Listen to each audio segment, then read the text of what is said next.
որոշում եմ, որ լսեք,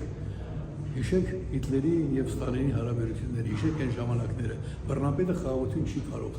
Եվ իմ ձևակերպումը կարծեմ ձեր եթերով եմ հնչեցրել, ասում եմ բռնապետ նշանակում է մշտապես պատերազմ հայտարարած մարդ։ Հիմա ինչպես կարող է մշտապես պատերազմ հայտարարած մարդը խաղաղության բանակցային կողմ լինել։ Ինչպես կարող է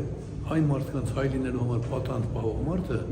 լինել խաղաղության կողմնակից։ Ինչպես կարող է իր քաղաքացիներին հետապնդող բանտերը լսող մարդը Սրբազաններ բանտող։ Հիմա Նիկոլ Փաշինյանը իր այդ քայլերով, որ ինքը բանտեր է տանում նաև հոգևորականների, եւ գիտեք ինչն է կարևոր, առանց դատարանի որոշման ըստ էության,